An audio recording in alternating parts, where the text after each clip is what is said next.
Happy training camp eve, everybody. Football is very, very close to being a thing again. And I am we are back. And I, for one, am extremely excited. I'm sure real Alex Barth right here is also extremely excited. And we are going to be out at training camp, Alex and I, all week long. We're going to do podcasts all week long. We're going to discuss everything that we see out there at Gillette Stadium. Alex, we talked about this, I think, last show, that this is sort of our favorite time of the year because we get to really get in there and watch the team practice and break things down and talk about position battles and do all of these types of things. And then obviously once the regular season rules go into play later on in the preseason, we kind of get shut out at practice at that point, and we're only there for attendance and maybe a period or two, and then we have to leave. So this is our best look, our best access to the team all year long. And maybe we look a little bit too much into training camp sometimes and some of the things that happen in training camp. But for the most part, I am beyond excited to get back out there and see what this team has in store. So it's funny because we talked about this on the last show, right? That we both love training camp, and the draft we said was kind of the only comparable thing on the calendar. And I'm thinking about it during the regular season, we're focused on 53 players. Training camp is 90. And then when you get to the draft, it's really 500, but realistically for us, it's probably close to 100, 150. Right. So maybe that's what it is. Maybe it's just more players makes it more exciting. I don't know. I did my 90 player preview, was up this morning. It's up now on 985thesportshub.com, and that was exciting. So maybe that's all it is. Maybe it's just, hey, there's more players, there's more football to be played. But yeah, I'm so excited. There was no better timing for that video of the Australian swim coach flipping out. That is how I will feel when I wake up tomorrow. I know that because that's how I feel every year when I wake up on the first day of training camp. Yeah, for those that full disclosure, I am not a morning person, right? I hate getting up. I hate getting up early, and training camp is usually practice tomorrow's at 9:45 a.m. That's at least when things sort of get started, and then real practice will begin around 10 after, stretching and stuff like that. But we got to be there before 9:45 a.m. And the one time a year that I do not care about waking up early is to get out there to go to training camp. So that tells you how much I love it, because I absolutely hate waking up. So to be able to say that and say that I am excited to get up at 8 a.m. to get out there for training camp, that tells you everything you need to know. But that's enough about how excited we are about training camp. Now we can actually talk a little bit about training camp here on our training camp eve special.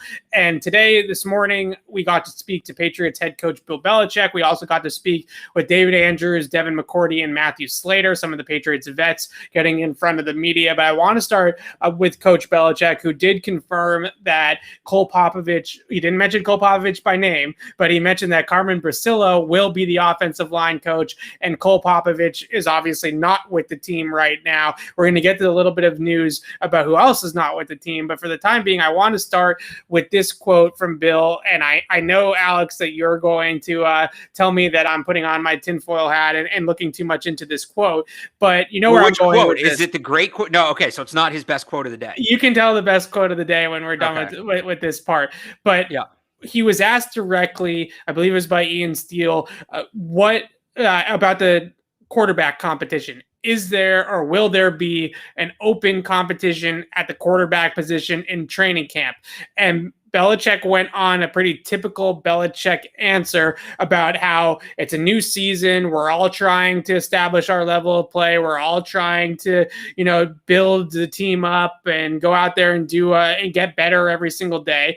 And then he said at the very end of this statement, it's pretty much a clean slate. And I just want to take us back really quickly, and then you can tell me why I'm looking way too much into this quote, to April 29th, the press conference that Bill Belichick gave right after the team selected Mac Jones with the first pick, 15th overall in their first pick in the first round. He said, Cam's our quarterback, whatever position, whatever time Jarrett or Mac are ready to challenge and compete, then we'll see how that goes. So we went from on April 29th, Cam is our quarterback, to now on July 27th, it's a clean slate. And maybe that's a little bit of a regression back to the mean for Belichick, who's typically a type of person that says everybody earns their keep, everybody earns their job and earns their role. But it's definitely a different tune from Cam's our quarterback. Yeah, so you mentioned the regression to the mean, and that's kind of where I'm at with this. You know, at the beginning of that quote, and I have it right here in front of me, every one of us has to go out and establish our level of performance, whatever our role and capacity is. And then later he says, including the players and all the coaches. That's Vin Belichick. He did that when Brady was here. You know, nobody's job is safe. Everybody has to compete for their job, yada, yada, yada. That was the company line. So it's certainly a departure from the, you know, fist on the table. Cam is our quarterback that we saw late last year and through the draft. The whole clean slate thing and everything. I think that's just Bill. That's just camp talk for Bill. I think if you would ask, hey, is there an open competition at running back? Is there an open competition at kicker? Is there an open competition wherever? I think he would have given the exact same answer. It's not nothing, because again, he was asked about quarterbacks and he didn't go all in for Cam like he has. But I hardly look at that as him saying, yeah, right now, like I think some people are interpreting that as him saying it's 50-50 Mac Jones, Cam Newton. I'm not looking at it that way right now. I just think he's going back to the company line versus what he did last year. Yeah, I think that's a great way of putting it, is he's going back to the company line versus we saw him kind of deter from the company line, I think, quite a few times with Cam Newton when he really pounded the table for Cam, said Cam's our starter during that tough stretch of play for Cam last year. It was Cam's our starter, Cam's our starter. He kept on getting asked the question and he gave the same exact answer. He repeated that answer throughout a lot of the offseason and into the draft. And now all of a sudden we are seeing him go back to the middle. Now we are going to pull up our very first, I'm very excited about these, our training camp battle graphics. We have a bunch of these made, and one of them, of course, is between Mac Jones and Cam Newton. And I want to ask this question as I get to show off this fancy graphic that our friend Amit made for us. Awesome. These are fantastic. And we got a bunch of these, like I said. So what we're going to do is throughout camp, we're going to put some of these up on the screen, and then that meter that you see there can move like an odometer in each direction. And we can kind of say, okay, this guy's, you know, winning, or this guy's ahead a little bit versus that guy. Right now it's smack dab right in the middle because we haven't started any training camp. But let me ask you this, Alex, do you think at all that what Belichick said this morning could mean that Mac Jones has at least shown him enough to move away from Cam's our quarterback just a little bit? You know, maybe it doesn't mean that that meter is going all the way towards Mac or anything like that, but now they have seen enough out of Mac Jones to say, well, wait a second, we at least have to call this somewhat of an open competition here. So for week one, no. I've said it the whole time. I think Cam's starting week one, regardless of what happens in camp pending injury.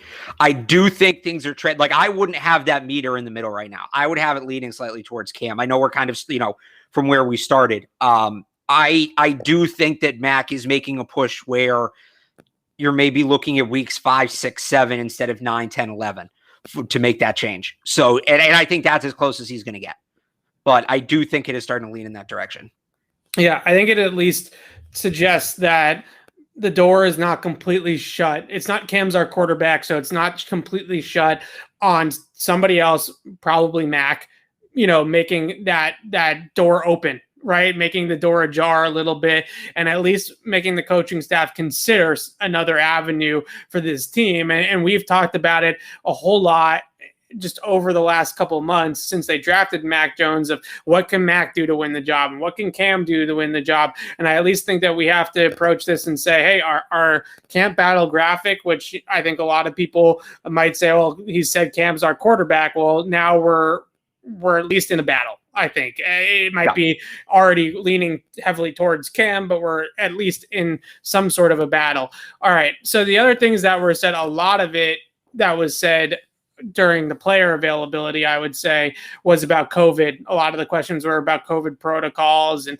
wristbands and vaccinations and things like that. I might be a little bit biased because I asked him the question, but I did want to bring up something that we haven't necessarily talked about a whole lot since it happened, and that was Matt Patricia being involved with the Patriots organization. And I thought the answer that Devin McCourty gave to the question about Matt Patricia being involved, he looked pretty stoked that Matt Patricia was back in the fold and that Matt Patricia was somebody that they could talk to, that they could kind of confide in and get advice from and learn from. And he mentioned his experience as a head coach. And when you come back, as Josh McDaniels did, he mentioned McDaniels doing the same thing, how it gives you a different perspective on sort of the team and on the approach. And it sounded to me like Matt Patricia, based off Devin McCourty's comments, based off what Bill Belichick has said in the past, he's going to have a heavy role in this. I don't think he's really going to be the one making any final decisions or anything like that, but he is going to be heavily involved in the team and in the organization this year. And how do we feel about that? Because I think there is some concern from the outside looking in from fans that maybe that's not the best thing for the Patriots, that Matt Patricia is now again fully involved in the operation. Yeah, I think it's you kind of touched on it. Strategically, how do they use him? That's what it's going to come down to. Is he coming up with defensive game plans hands-on like that? Or we speculated that he was potentially going to take some of Ernie Adams' responsibility. I think that's probably the better role for him, especially working with, I always forget, it's Evan Rothstein, right? Correct. I always forget the second part of that. With Evan Rothstein, working with him, and they worked together in Detroit. So, I think that's the best role for him. I think he's more or less done on the sideline, play-to-play sort of role. I like him better in that big picture role. I think that's exactly what he's going to be. I think he will be in the coach's booth. I don't think he'll be on the sideline, but he'll probably be in the coach's booth on game day because they did lose both Ernie Adams and Nick Caserio as sort of that eye in the sky and from the coach's booth, right? And sort of helping them make those decisions and understand things from a bird's eye view and looking at the big picture of the game instead of micromanaging every single play call. So I think he's going to be in the coach's booth during games, but I don't think, like you said, that he's going to have the play sheet and is going to be making calls and being that heavily involved like he was in the past, and sort of serve in this kind of like advisor role essentially and be sort of an extension of the head coach and be able to look at things maybe from a little bit of a different perspective and break things down. And he also has tons of experience, as we all know, in the Patriots defense. He understands their calls. He understands their system. He understands what is expected of all 11 guys on the field. So I think that there's a lot to be said, even though maybe the Patricia era sort of ended on a sour note with the Eagles Super Bowl. And it also ended in a tough note in terms of things like, their defense got better when he left, right? Brian Flores took over, then Gerard Mayo and Steve Belichick took over after that. And the defense got better, more aggressive. It certainly blitzed a lot more than when in the Matt Patricia era. So I think to a lot of people, from an eye test point of view and from a statistical point of view, the defense got a whole lot better without Patricia, and they're worried about his involvement. But I think that he's going to be somebody that's really going to just be looking at it, like you said, from a big picture, bird's eye view, and not necessarily in the weeds of every single game plan and every single decision that's being made. Yeah, I'd agree with that. All right, I got nothing to add. You hit it. Let's talk about Devin Asiasi. So today, Jim McBride of the Globe reported that Devin Asiasi has tested positive for COVID-19. So basically the way that the protocols work, because Devin Asiasi is vaccinated, as McBride reported, they can receive 2 negative tests in a 24-hour span from Devin Asiasi and get him back on the field. If he was not vaccinated, then he would have to miss the mandatory 10 days of training camp. So there is a possibility that he could get out there quickly if he can produce those 2 negative tests. But for a guy that is obviously behind Hunter Henry and Jonnu Smith, I don't think his roster spot is in jeopardy either way. But as a second-year player who has a lot of competition at your position, missing training camp is any time at training camp, whether it's for an injury or something like this, is not ideal. Yeah, it's really not. And we've talked about how tight that position group is. And this is why when we talk about the vaccines, right, and players getting vaccinated, if he, like Gus Edwards tested positive too with the Ravens, he wasn't vaccinated. He has to miss 10 days. Right. Imagine if Devin Asiasi in this camp, the way this roster set up, had to make 10 days. We'd probably be writing him off the roster at this point. So this is why when people say, why is it such a big deal? Why are teams pushing for it? This is why. The way the rules are set, it completely changes the way these situations are going to be handled on a case-by-case basis. So that was my big takeaway. We'll see if he's symptomatic or not. If not, he'll be back. He'll probably be back soon. He'll probably be back within 3 or 4 days. Should be back for the first day of pads. And as long as he's back by then, I don't think it's too much of an issue. I don't think it ends up making, a massive, massive difference. But, again, if he had missed those 10 days, completely changes the story. Right. I think it's really interesting spot because Devin Asiasi had a mini camp, and look, this is mini camp, and we're going to get into training camp. We're going to put the pads on and get into some real competition, but he's getting to all the right spots. He was winning against different types of coverages. He's winning up the seam a little bit. You were seeing him start to kind of put it together, and yet, because the Patriots went out inside these two tight ends in free agency, there's really no reps for him once the games actually start and we get to in-season practice mode. There's really no reps for him to develop or to get into game action. And we've talked about this a little bit of, is there a role for him on game day? And could he maybe mix in a little bit with the two tight ends that are ahead of him on the depth chart? But for the most part, he is going to be the third guy, and he's probably not going to be heavily involved in the offense this year. Yet, we kind of have seen some flashes of him maybe being capable of playing a little bit more and maybe being a decent NFL tight end down the road. Certainly a lot more than what we've seen out of Dalton Keene. Yeah, and he had more promise, I think, just in the spring, right? Keene wasn't there, and he won't be there, and he's on PUP. So maybe that levels the playing field a little bit, but it sounds weird because it's 2 months apart, but these guys can carry over. You can carry a good performance from the spring over to camp and keep it rolling. And I thought Asiasi was in a position to do that. He still can, but this just makes it that much harder. Yeah, it's an interesting spot for Devin Asiasi because you use a third-round pick on him. Then they sign these tight ends in free agency, and all of a sudden that role that is right there for you for the taking doesn't exist anymore, and right. You still have a top 100 pick invested in the player. It's the way that they invested their assets there at tight end. Obviously, they had to throw the kitchen sink at the position because the position was so bad post Gronk. But the way that position has set up, they have a lot of sort of there's some sunken cost that's going to happen there, right? Right. Like you're sort of gonna waste a third round pick, whether it's Asiasi or Keene, both, depending on the way Hunter Henry and Jonnu Smith's career goes here. You're sort of wasting a third round pick or two, no matter what, at that position after signing those guys. So there is a little bit of sunken cost going on there at that tight end spot. All right, let's get into some of these other graphics. So we pulled up the Cam and Mac Jones one. We talked about that one a little bit. I'm sure we'll continue to talk about this one a whole lot throughout training camp.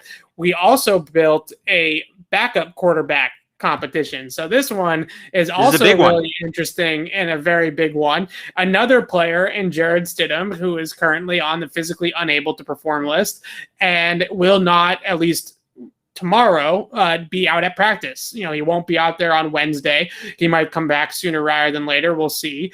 But Jarrett Stidham can't win the backup quarterback, or the third string quarterback job, I should say, from the tub, as they say. So where do you stand with this competition? Because I think that this is a really fascinating one, and I do think the Patriots will end up carrying three quarterbacks, especially with the uncertainty with COVID.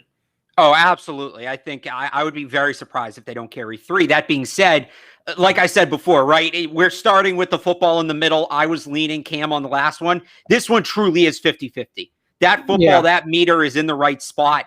They both have intriguing traits, intriguing aspects to putting them on the roster. Stidham, obviously, with the youth, he gives you another quarterback under the age of 26 on a rookie deal to work with. Obviously, Mac's the primary guy, but doesn't hurt having young quarterbacks until you've totally ruled them out. I don't know we're fully there with Stidham yet.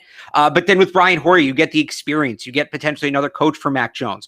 You get a guy who's a scout team wizard. So they both offer, I think that there's a legitimate case to be made for both. If you were to argue to me, I think they should keep Hoyer. If you were to argue me, I think they should keep Stidham. I think they could both be fair arguments. This one's really going to have to be decided on the field. Maybe it leans slightly Hoyer right now just because Stidham's on PUP. But that would be the only thing that stops it from being 50-50. Right. So I think this is a tale of, do you go with the upside player in Jarrett Stidham, who has the potential to at least be a pretty good backup quarterback in the league and maybe sort of a back-end starter, right? He's obviously not looking like he's going to develop into a top 10 starter by any means, but maybe he can be a viable NFL backup quarterback fringe starter type of guy that when you need him, he'll be at least a usable quarterback in an NFL game. And you go with that upside of maybe somebody that is geared a little bit more towards the starter side of things, has the age on his side, has the cheap contract still as a 4th-round pick. Like you said, another quarterback that's under the age of 26, that's affordable and all these types of things. Do you go with that upside, or do you go with a guy in Brian Hoyer, who at this point in time is really a scout team and assistant quarterbacks coach, right? Like that's like essentially what we're looking at with Hoyer.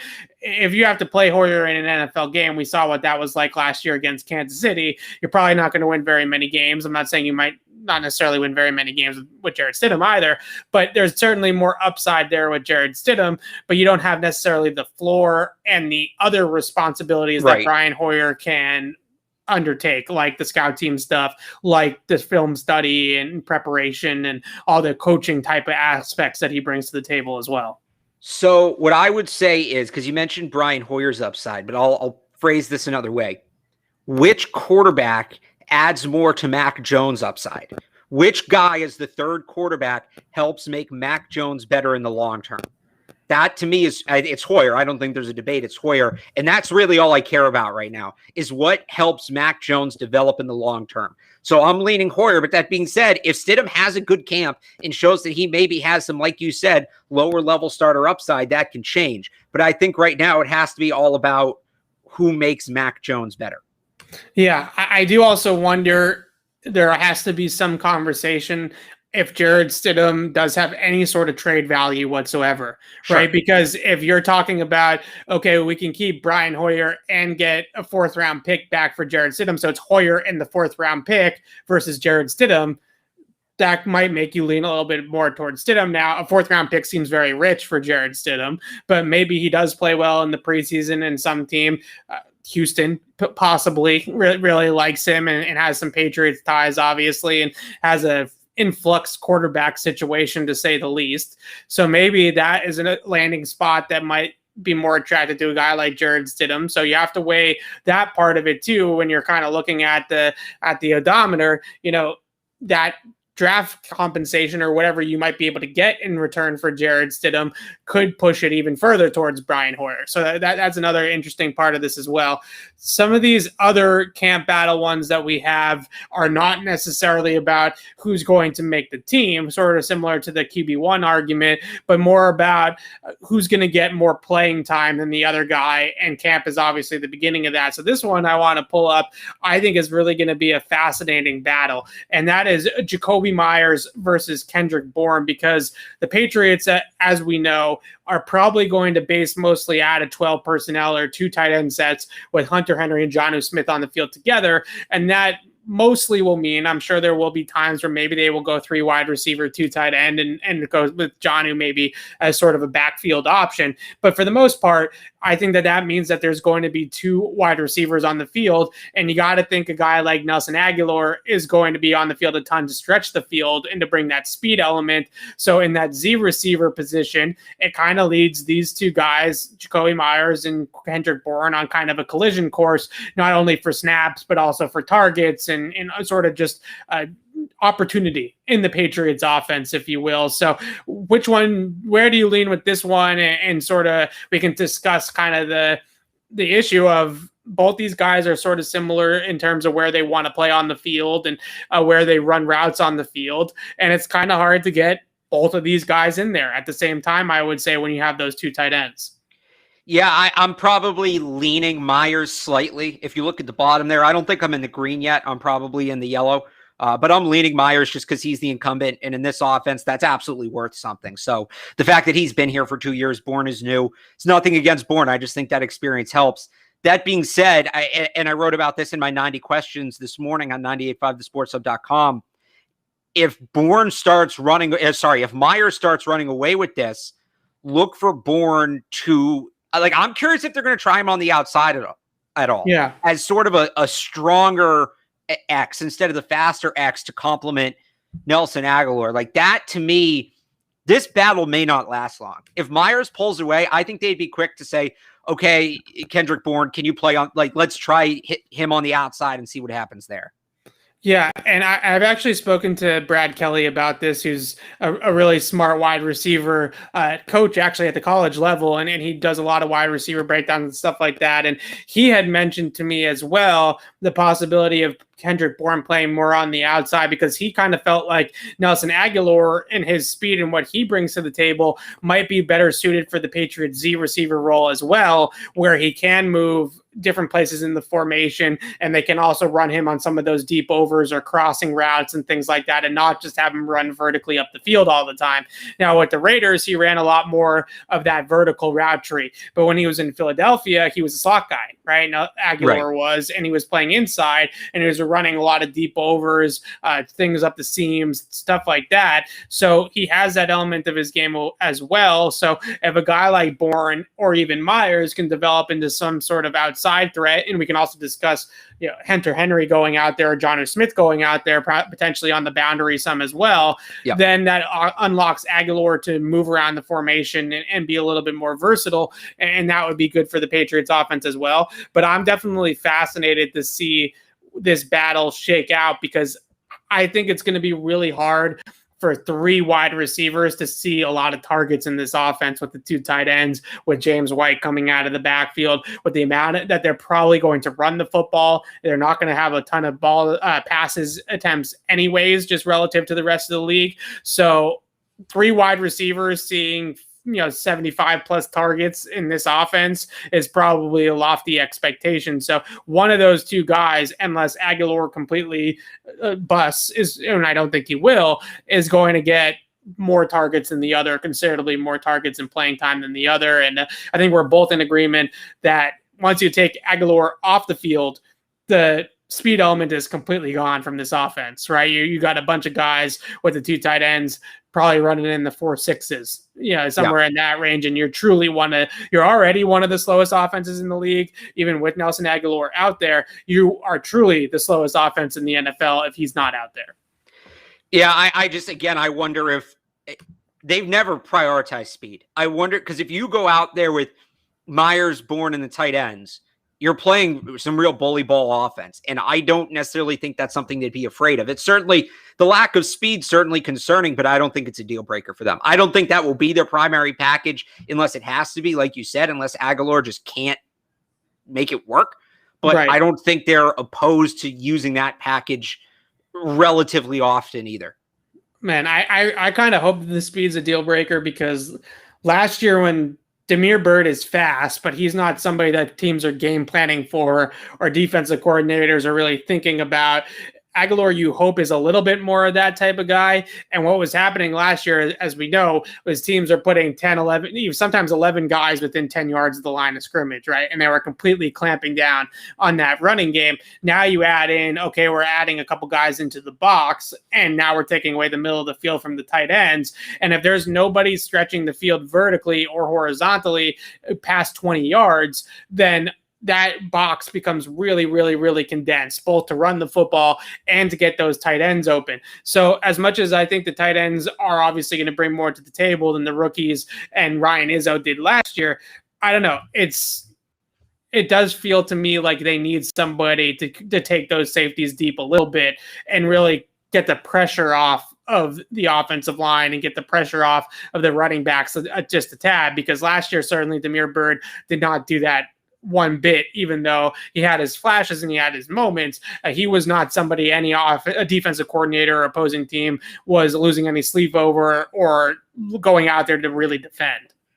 Yeah, I'm not saying that stylistically it works. I'm just saying in the past, not having speed hasn't, they're fine scheming guys open and using play action and pump fakes and things like that to get guys open instead of just having burners. So all right, let's move over to the defense side of the ball. We have one more offense one, but we'll save that one for last. Let's move over to the defensive side of the ball real fast and talk about, again, another competition. We have one competition that I think is for a roster spot potentially. This competition is similarly to the Bourne and Myers discussion, is mostly, I think, about playing time, although it could get interesting, and Chase Winovich could find himself on the outside looking in via trade if Josh Uche considerably outplays him. I think the one element element of this that is really fascinating is that Josh Uche has experience playing both on and off the line of scrimmage. Chase Winovich has been predominantly outside of that Baltimore game and edge guy or on the line of scrimmage guy. So to me, if Chase Winovich is going to keep himself a starter or somebody that's going to play a lot for this defense and keep himself in Foxborough and not on the trade block, then he is maybe going to have to develop into an on and off the line player. Well, let's not forget that Baltimore game, you kind of dismiss it. That was Winovich's best. That's probably his best game as a pro. And we talk about this potentially being a roster thing. I think part of the way Winovich gets on the team is positional versatility and saying he can play defensive end, outside linebacker, middle linebacker, that kind of thing. Based on what Uche did this spring, I have that football way to the left. I actually think there's a chance, and I know why we have it like this, and it probably is right now. I think there's a chance that by the end of the camp, we have to change this graphic to Winovich versus Jennings.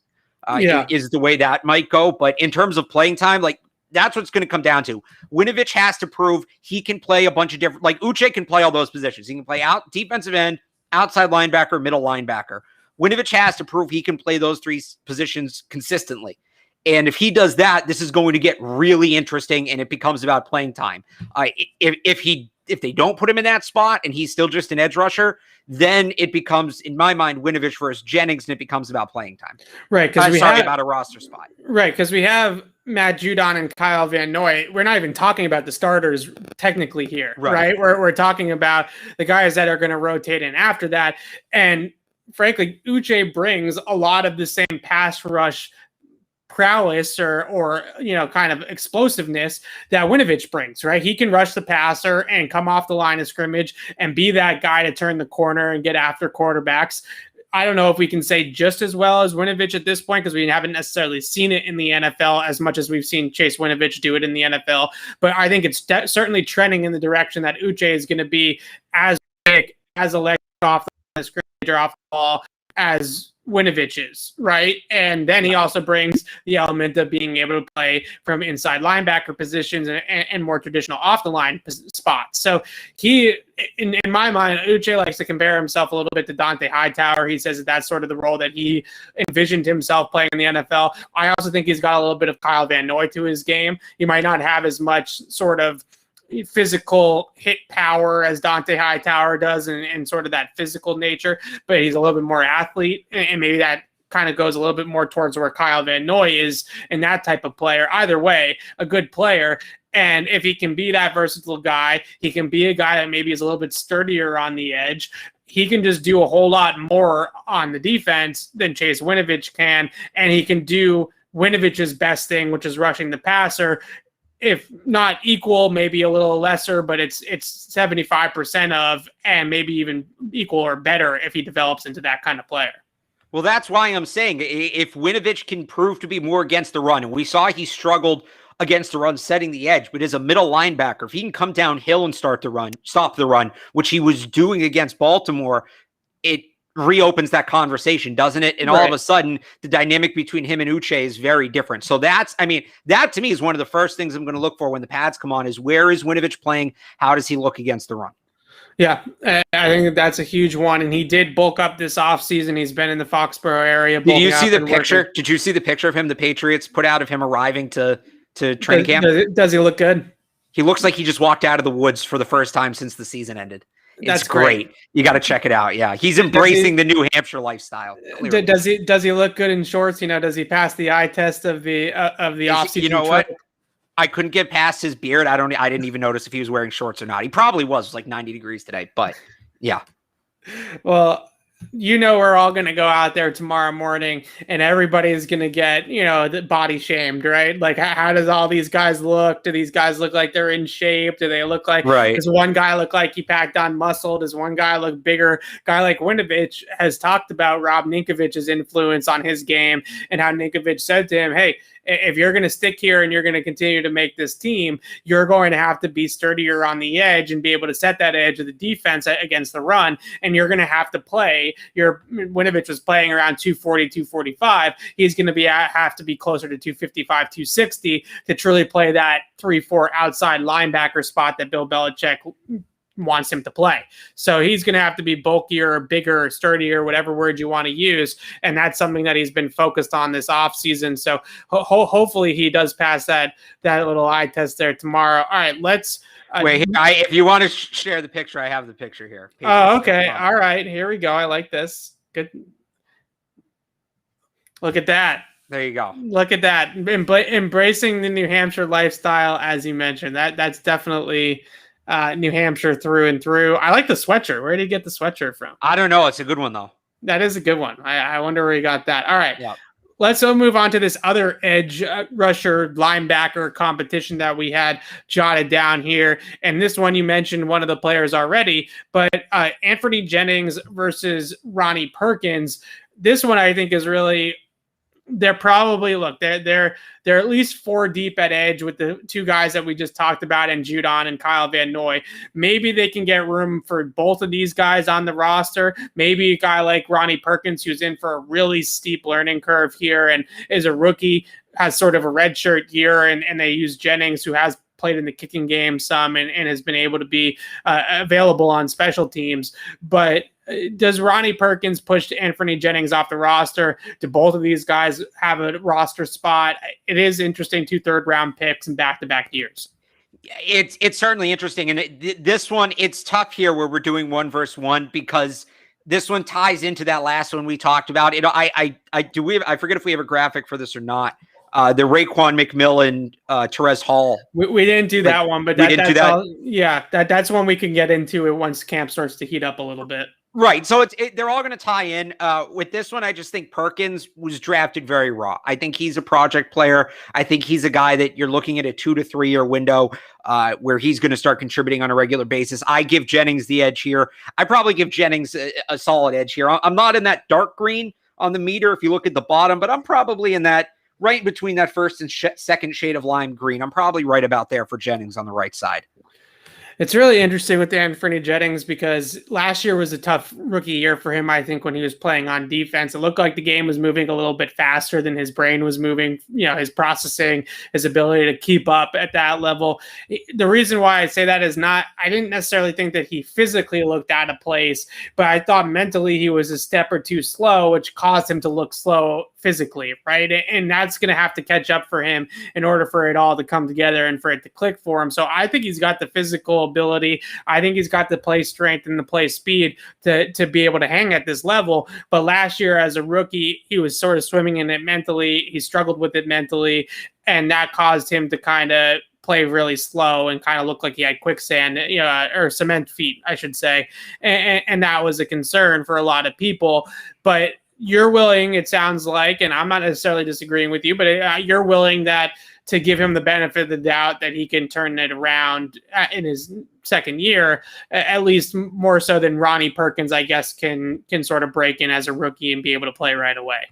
Yeah, and I think too, and maybe we'll talk about this with Perkins next year. If Jennings comes in and has a productive season, it wouldn't be the first time a guy comes in to New England, struggles year 1, and then kind of figures it out and gets rolling, right? And Jennings played at Alabama. He's played at a high level. He's played for a coach who, focuses on the details in Nick Saban. I'm not ruling Anthony Jennings out just yet because of one tough rookie season. I think I'm not guaranteeing he's going to turn around, but if he turns around and becomes a contributing part of the defense, I wouldn't be surprised in the slightest.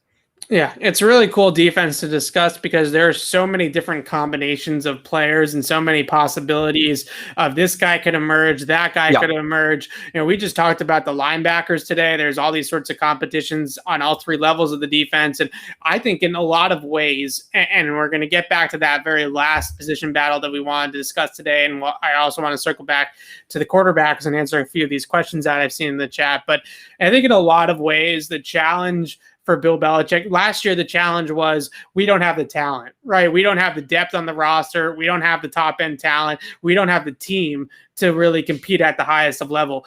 This year, they have the talent and they have the depth, but now Bill Belichick has to go on his chessboard and figure out how to put all these pieces together. And you had 3 preseason games, basically 6 weeks until the start of the regular season. And you obviously can tweak and do different things in season as well, but you have a short kind of condensed period of time here in training camp to kind of figure out what groupings work, how to mix and match, And also, I think most of all, who are your 11 best guys, right? When it comes down to it, who are your 11 best guys? Obviously, everybody's going to be somewhat situational, and there might be packages where some guys come off the field to get Uche and Winovich on the field to rush the passer and all that kind of stuff. But who are your best 11? I think is going to be difficult with this defense because a lot of guys can contribute. A lot of guys are talented, and a lot of guys do different things well, right? So it's truly going to be a very situational defense, which means there could be a whole lot of kind of like hockey style line changes at times, right? Where you just have different kind of packages. Well, that's where it becomes a strength. And the Patriots have done this at corner for the last few years, and they can start doing it up front now, where a huge advantage you can go beyond the talent. If you have the depth, just rotating players and keeping everybody fresh while not having a dip in play can be as much of an advantage as having a great edge rusher. If you can have 3 guys out there that are at 80, 90% during the game, and they're going up against the tackle who's had to play every snap, that's an inherent advantage. It's going to make those guys that much better. I've said it before, that New York Giants NASCAR defense, as much as Patriots fans hate thinking about that, I love that model for the Patriots this year, where you keep guys coming in and out, you keep moving guys to different positions. The offense never gets to see the same look twice up front. It keeps them on their toes. It makes it very hard to keep track of things, especially for younger quarterbacks. The Patriots have plenty of young quarterbacks in their division. There's a lot of potential here, not just with the talent on the roster. And the talent's great, don't get me wrong. This defensive front, completely reloaded. It looks fantastic. But what they can do with that talent, how they can mix and match those guys, how they can keep those guys fresh during games and prevent those guys from draining during games, that in itself takes it to another level. Yeah, I think in this linebacking core, maybe outside of Dante Hightower, and I guess you paid Judon all that money, so you're probably going to play him a whole lot.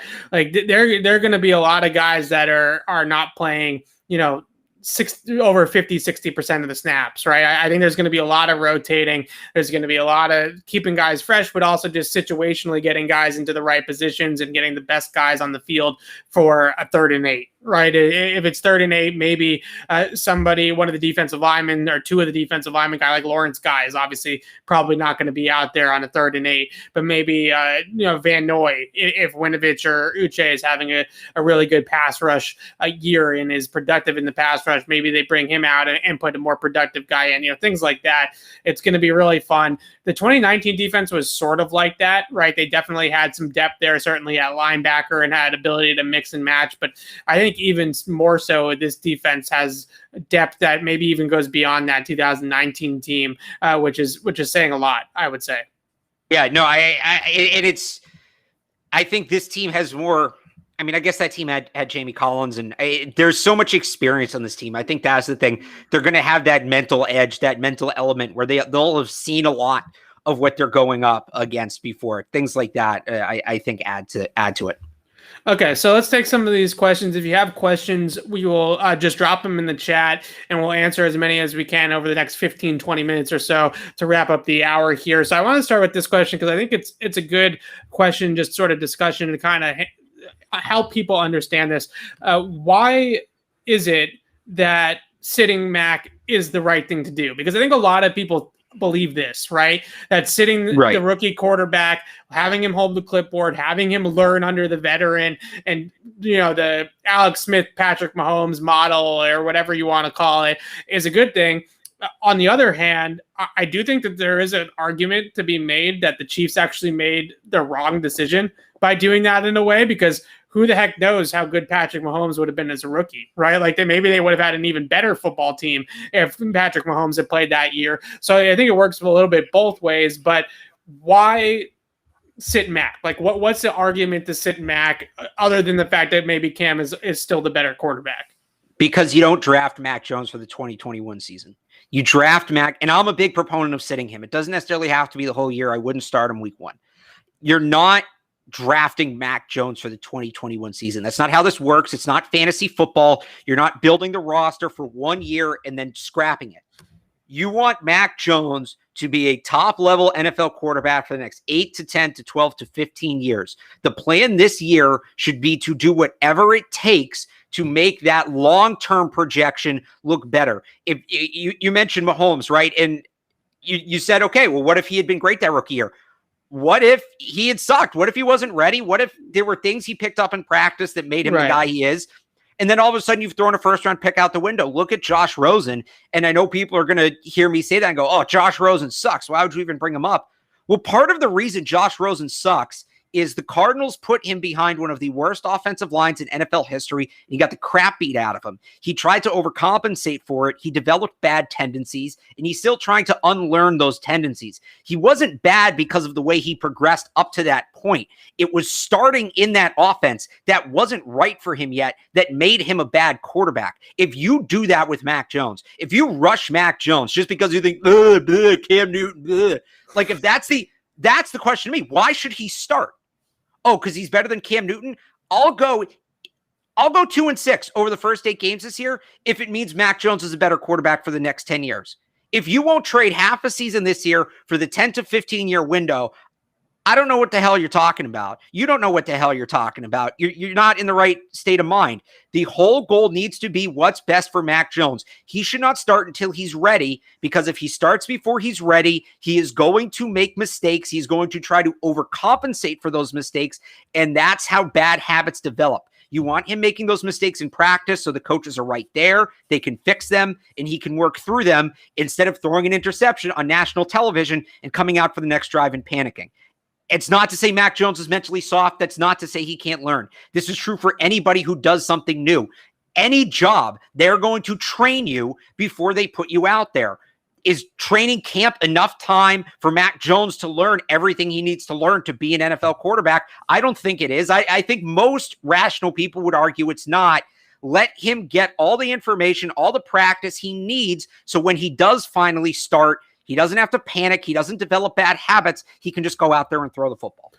Yeah, I think that was well said. I think the biggest thing when you look at it is, I think that we all know that Mac Jones, his physical abilities, right? We all know what he brings to the table as a thrower, as a passer. The question really is 2 things. One, is the team around him capable of competing with a rookie quarterback? And I think the answer is probably with this team, yes, especially with the offensive line that they have.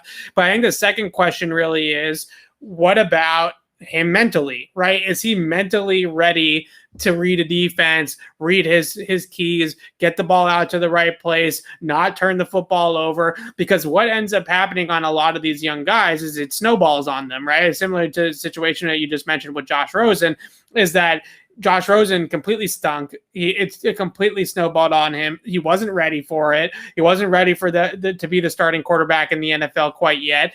And it's completely threw his entire career off the rails. Rosen was what, the 10th overall pick or 11th overall pick? Yeah, he was the consensus 1-1 at one point leading up to the draft. Right. Mac was never that high, but my point is that neither one of those guys is top 5 quarterbacks, right? And they're both in that 10 to 15 sort of range. So I think what you can say about that is that the talent gap between Mac Jones and Josh Rosen probably isn't all that much, if anything at all. And so much of it is mental, right? So much of it is being able to handle the mental parts, the competitiveness, the mental toughness, but also just all the things that you have to do in the NFL.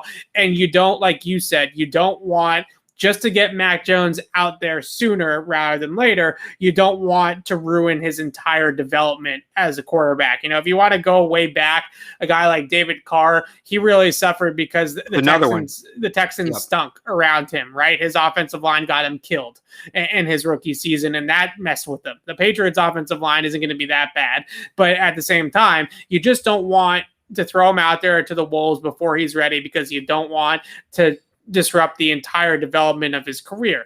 You want to make sure that he is somebody that is going to be good for you for the next 5 to 10 years, and put him in there when he's ready. I don't know. So I'll because some people made some good points in the comments, and I want to reply to them. Somebody points out, the really great ones figured out along the way, and that's true. But along the way can happen in practice, and you'll pick it up quicker, and you'll refine yourself even more if you make those mistakes in practice instead of the games. I think that, yes, the great ones figured out along the way, but practice is a good place to do that. In people saying, somebody here, the idea of Rosen would be good now if he'd been babied is a theory without evidence. Evan, who are the best 3 quarterbacks in football last year? Mahomes, Yep. Rodgers. Yep. Tom Brady. Is that where we're going with this? Yep. Those three guys started a combined one game in their rookie year. Patrick Mahomes started week 17. So, you can talk about the rookies who started right away all you want. The three best quarterbacks in football last year started a combined one game as a rookie. There's the evidence. Right. It goes both ways. I mean, there are some quarterbacks. I think Russell Wilson started his rookie year. There's some that are good, but we just talked about the three best. Do you want Mac Jones to be good or do you want him to be the best? And I'm not saying he can get to that level, but my point is saying that it's unsubstantiated. The three best quarterbacks in the league last year, and you could argue who have been the three best quarterbacks in the league for what? The last 3 or 4 year span, basically since Mahomes came in and Breeze dropped off, all sat for the entirety of their rookie years. There's your evidence. Right. It's a good point. Hey, I know the chat's going to bring up Ben Roethlisberger's 15-1 rookie season. Russell Wilson was also a very good rookie quarterback. But I think on the whole, there's a lot of evidence that at least waiting until mid-season or something like that, it really does help these young guys.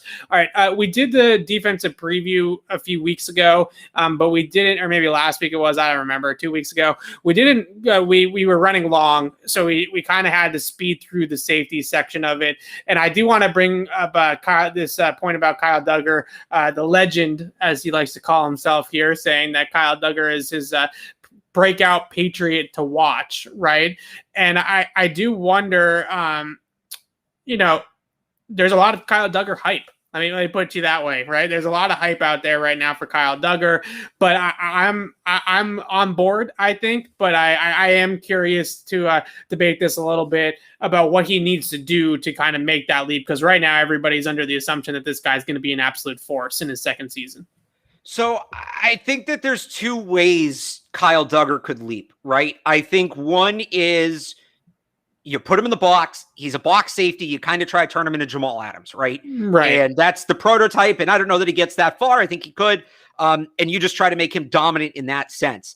I think the other leap is, okay, he's established himself as a above average box safety at least. I don't know if he's a top 5 box safety in the league. If you want to start talking about maybe pushing top 10, it's possible. But at this, do you then couple that with, all right, half the time we're going to play him in the box and half the time we're going to play him on the back end. And all of a sudden this guy's all over the formation and the defense has to find him before every snap. And he's doing all these different things and he becomes kind of a chess piece in that sense. I think there's an argument to go both ways. I kind of like option B because they have a ton of depth in the box. They don't have a ton of depth deep. I'd like to see it moved around the formation, but a dominant box safety can take you a long way. So we'll see. That's something to watch in camp, is kind of which direction is his usage trending. But there's a number of different ways I think Kyle Duggar can take that next leap. So I've sort of had this take about Jamal Adams. I don't know if the people are ready for it, but we're 50 minutes into the show, so I'm just going to say it anyway. I think Jamal Adams is a little bit overrated. I think he's a really good football player, but I think he's a little bit overrated because in today's NFL, the most important thing, if you are a defensive back in the National Football League in 2021, is you got to be able to cover. Right? Like, you got to be able to cover, whether it's playing as a zone defender in the back end, it's playing center field like your Devin McCourty or something like that, or playing man-to-man coverage across the board. You have to be able to cover in this league. And Jamal Adams, as we saw in week 2 of last year and at other times, has struggled to cover. And if I'm Kyle Duggar, yeah, you can be Jamal Adams. I think you could be a Jamal Adams type of player where he's a physical presence in the box. He's bringing it against the run, and he's at least competitive against tight ends for the most part. That, I think, is a really nice role for Kyle Duggar. But if you want to take that next step and you want to be even better than a guy like Jamal Adams, who's drafted way ahead of Kyle Duggar, right? I mean, that would be a really good return on your investment if you get a second-round pick who's better or as good as Jamal Adams. But you have to improve in coverage. And I think that's really what the Patriots want to see out of Duggar, who was new to that role last year. So you kind of give him a pass there where you give him that pass because he had never really covered man-to-man. In college, he was a deep safety, a free safety, covering a zone, covering ground in the back end. He wasn't really that tight end stopper, right? That the Patriots sort of want or seem to want him to develop into.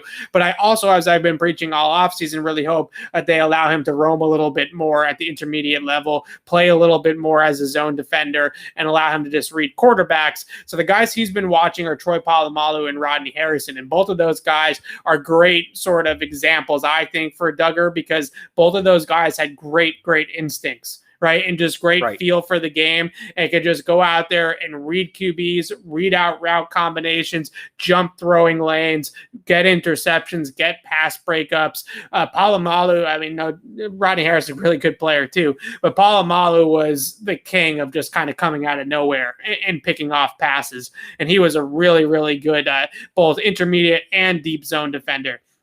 So I really hope that his career, Duggar's career, I should say, trends way more towards that Rodney Harrison archetype than somebody that's necessarily like a Jamal Adams. Because I'm just, like I said, I have my shortcomings with Adams. I'm not sure he's necessarily he's a physical player. He's great against the run. He's a really good pass rusher for a safety, but he gets torched when he plays in space a lot of the time, and when he plays in coverage against good receivers. Yeah, I didn't mean to set you off there for sure. I just used like the prototype of the player, but no, but so again, that's just, I think that's maybe the direction that you go. I think it's either, do you put him in the box and try to turn him into that kind of player, whether it's Jamal Adams or somebody else, or do you try to turn him into kind of a do-it-all weapon? And Patriots history tells us it might be the second, because they like that versatility, but I think as a full-time box guy, he can be one of the best players at that position in the league. It's just about where do you direct his focus. Yeah, I agree with that. All right. Some questions about, are the Patriots a top 3 defense, things like that. I guess that all depends on how you measure it, right? I mean, I don't know. I think so. Well, assuming Gilmore comes back, yes, I would say so. So how do you like to measure it? Because I think it's interesting because points, they're top 10 in points most years. I think last year they were even like 11th or 12th or something like that. I have to look it up, but believe it or not, they actually like tend to figure it out with points wise, right? They tend to keep break. Right, they tend to keep teams out of the end zone a lot. You're right, and sort of. By the way, they're 7th in points last year. Right, I mean, like that's not a defense that you imagine is 7th in points. They were 27th offensively. So right, but if you watch that Patriots defense last year and you didn't look at the stats, you didn't know anything about the stats, would you think that was a top 10 scoring defense last year? Because they were. Well, I don't know that. So here's where the numbers maybe lie. I think part of the reason that they didn't allow a ton of points is they ran the ball a ton. Opponents ran the ball a ton on them. The clock was constantly moving. There wasn't necessarily time to score a ton of points. So that one might be misleading. That being said, I think it's asinine that we rank offense and defense by yards instead of points. The team with the most yards at the end of the day doesn't win the game. The team with the most points does. If you get the Chiefs to go on a 10-minute drive that ends in a field goal, you gave up a ton of yards, but you only came away with 3 points. That's good defense. That's good defense right there. I absolutely go by points, and I think that they can be in top 5. They should be a top 5 points defense. We'll see if the top 3 is maybe a bit of a push, but they're going to be one of the better points defenses in the league. Right. It definitely depends on what the offense does, right? Because when you get short fields, because the offense is turning the ball over, they can't drive the ball down the field. It all kind of plays hand in hand. Now, it definitely helps when you have Jake Bailey and Matthew Slater and Justin Bethel covering punts, because then you're able to go out there and flip the field a little bit. But for the most part, when the offense is going a 3 and out, or they're only getting 1 first down and they're punting, you're losing field position, and it's harder to keep teams out of scoring range and things like that. So I would say that they're easily going to be top 10, because they were top 10 last year with that, roster that they put out there. So they're easily going to be top 10. If they were 7th last year, top 5, I think, is a pretty easy place to get to from that point on. Any more questions? Let's see.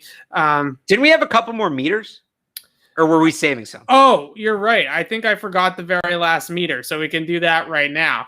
So this is a really interesting one. I don't know if I'd necessarily pit both of these players directly against each other all the time, but I think both of these guys are competing for a roster spot at the same position, right? I will be interested to see who will play where and that kind of stuff. But Ernie Adams' guy, Trey Nixon, versus everybody's minicamp darling, Isaiah Zuber.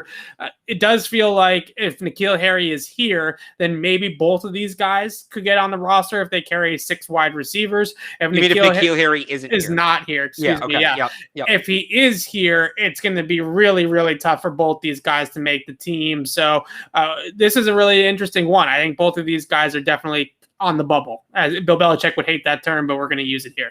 Oh, didn't he say something a couple years ago? Like every player's. Oh no, he didn't know what the bubble was. Yeah, he claimed he didn't know what the bubble was. Yes. Yeah, no, this one's really interesting, and I mean, I wish there was a way we could do it like 4 ways, because you could put Marvin Hall on here. You could probably even put Christian Wilkerson on here if we're throwing N'Keal Harry out as he's going to get traded. When it comes to this battle, and I do think this is the top battle for the 5th spot. I mentioned those 2 other names. I think that there's certainly factors, but am I still here? Yeah, you're still here. Oh, my thing just totally flashed. Okay. I think that they're the 2 top ones. Those other guys are factors. It comes down to Trey Nixon is probably a more polished, traditional wide receiver, better route runner, better hands in contested catches, etc. But Zuber's going to give you some non-traditional elements, those gadget plays, those motion plays. He's going to be able to line up all around the formation, and he gives you the kick return ability. I think Nixon's going to get a shot at kick returning, but Zuber has experience. So it comes down to, do they really want another receiver, or do they want a guy that they can kind of have fun with? And the elephant in the room with this one is Gunnar Olszewski, because which way does Gunnar develop? Because I think Gunnar's kind of in a camp battle against himself. Can he develop as a wide receiver and legitimately be the 4th wide receiver in addition to his punt return duties? Also, can he develop as a kick returner? Because he wasn't great at it last year, as good as he was punt returning.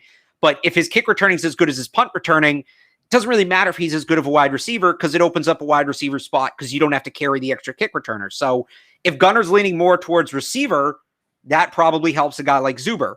If Gunnar's looks like it's going to be another year of him just being a return guy, then you look at a guy like Trey Nixon, or maybe that's where Christian Wilkerson slips in as, well, we need a real 4th receiver because Gunnar's not quite there yet.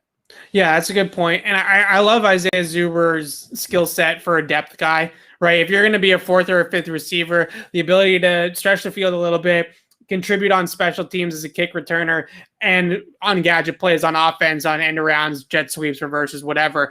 Having that sort of blend of skills is the absolute perfect back end of the depth chart type of player, right? Like you said, Trey Nixon, a lot more of like a traditional developmental wideout prospect, right? That could develop as an outside guy, had a really nice release package in college. I think he can separate vertically, but he's not going to bring those other elements that Zuber brings. And again, if you're a 4th or a 5th receiver, you have to contribute in the kicking game. Like, I'm not saying Nixon maybe can cover kicks. Maybe he surprises us with some return ability, but you absolutely have to play in the kicking game to be, especially the 5th or the 6th receiver on the roster. So I think that's a really good kind of blend of skills for a guy like Isaiah Zuber, who you have a role in mind for him. And I always bring up that Cordero Patterson role, right? Where you're used in some of these gadget plays, you're used as a 4th guy or 4th receiver in certain packages, and then you're also used as a kick returner, the primary kick returner. All those things I think really would add up to a nice role for a guy like Zuber. I definitely think with Trey Nixon, especially if he starts to have a decent camp and they feel like, okay, well, we can't get him onto the practice squad because somebody's going to pick him up, and we can't really get him onto our roster because we don't have a spot for him. He's going to get IR'd, and it's going to be the typical Patriots red shirt of a rookie player. They like the guy. They want him to be on the team moving forward, but they don't have a specific spot for him this year, so we revisit it next year. That definitely just kind of feels like the Zuber or the Nixon route to me, is maybe he kind of gets a mysterious injury some point 2 weeks into training camp and ends up on IR. Unless he starts showing up as a kick returner. Because if he does that, things get really interesting, because then, okay, he, the big advantage Zuber has. Now Nixon's right there. And, if I'm him, I'm begging Belichick. I am begging the coaching staff, let me return kicks. Let me return kicks. Because and Matthew Slater talked about it today, right? He's trying to encourage some of these younger guys to take bigger special teams roles because that's their way onto the roster. I think for Trey Nixon, big time, that's absolutely a possibility. Has to. And the same would go for Zuber if he looks like a more polished receiver. If he's out there running crisp routes, making hands catches, that kind of thing, then I think you start leaning towards Nixon, Foxborough, Flew. The interesting thing with Zuber, you mentioned the Cordell Patterson role. The one I keep thinking about, and obviously this role never existed, but let's pretend for a second, and I don't want to excite you too much, Evan, but let's pretend for a second they drafted Amari Rodgers. Oh my gosh. That's kind of how I think you can use Isaiah Zuber, is the role that you probably, and a lot of people probably had in mind for Amari Rodgers. Yeah, if he can be that kind of ball carrier, and that's something I really think that this offense needs, is someone that can be schemed into touches and into space and with some speed. Now, Johnny Smith is going to be that guy for a lot of the time, right? But I definitely think that is going to be something that is going to have to happen. And we have a little bit of breaking news, and we have to wrap up, but really quickly, Patriots offensive tackle Trent Brown and linebacker Kyle Van Noy have been placed on the PUP list, according to Field Yates. So both those guys are starting training camp on the PUP list. That's definitely interesting for both accounts because we saw both guys out there in minicamp, right? So these injuries are always super weird how they come up all out of nowhere. Usually it's not a training injury. If you're on PUP, usually it was a football injury. So maybe some sort of lingering effect, but just quickly, what does that do? I don't think it really changes a whole lot about the outlook for those guys. I think they're going to be starters once they're back out there on the field, but maybe this opens up the door for a guy like Justin Herron or Yanni Kajust, or on the defense side of the ball, Jennings, Perkins, whatever. Right. Well, I think on the defensive side of the ball, we talked earlier in the show about how it's going to be so competitive for those edge roles. And now there's more snaps available for a guy like Chase Winovich or Anthony Jennings. And you look at it and you say, okay, who's going to make the most of this opportunity? There's more playing time available. Who's going to step up? On the offensive side of the ball, you mentioned Justin Herron, and I think that's the guy because Isaiah Wynn is 2 years left on his deal. We know that he sometimes struggles to stay healthy, and can Wynn lock himself in as that third tackle? That's going to be kind of the big one for me. Yeah, it'll be interesting to see what kind of, when guys go on the PUP, that obviously opens opportunities for other guys to step up and get some practice time and get some reps out there. But again, I think it's safe to say that when Trent Brown and Kyle Van Noy are good to go, that their spots are obviously safe and nothing will really come of it in the end, other than maybe the reps that the guys behind them get. I saw one commenter mention that he's sick of seeing media do Zoom calls and wants to see people in person. So good news for you. I think his name is Matt. Me and Alex will be out at Patriots training camp practice on Wednesday morning, in person availability all across the board. So we'll be down at Gillette Stadium. We're going to do a podcast tomorrow night once both Alex and I wrap up with our work down there at Gillette Stadium, breaking down Wednesday's action. It is sort of a mini camp type of practice, right? We're not in pads yet, so we're still talking about non-padded practice sessions, but at least we will get some football out on the field, and we're going to do as many podcasts as we possibly can squeeze into this training camp and talk to you guys, hopefully as often as we possibly can, maybe even daily, to give you updates on what exactly is going down at Gillette Stadium at training camp for the Patriots. So we'll be back tomorrow afternoon. Oh, actually, hang on. There is a little more breaking news here if we're done with the football, because it's not football. Jason Stark, baseball writer for The Athletic, has the Red Sox as one of 8 teams that are in on Max Scherzer. Let's go, Chaim. Let's go. I love it. If they get Scherzer and Rizzo, because they were in on Rizzo earlier today, if they get Scherzer and Rizzo, they're the favorites in the American League. And I frankly don't think it's close. I don't know about the Dodgers, the Padres, and the Giants. Those are really good teams, and you'll have to go through probably one of them at the end of October. But if they get Scherzer and Rizzo, they should be the AL representative in the World Series. Well, Alex has been pounding the table for Max Scherzer for a couple months now. And you know what's funny? I stopped last week because the starting pitchers were their own starting pitchers were performing better. I was like, you know what? You don't need to give up a ton. You're probably okay. But if they're going to do it, I'm not against it. Well, I hope that news breaks on the air in one of our podcasts so I can see Alex's reaction if the Red Sox do trade for Max Scherzer. But once again, we will do a podcast. We're not 100% sure about the time just because we have to figure out timing down at Gillette tomorrow. But tomorrow afternoon, late afternoon, 4 or 5 o'clock, somewhere around there, we'll be back on the pod right here. Same place, Patriots Press Pass YouTube channel, to break down everything that happened at day one of Patriots training camp. And let's go. This is it, Alex. We're ready to go. We made right? it. I am excited. I am very excited.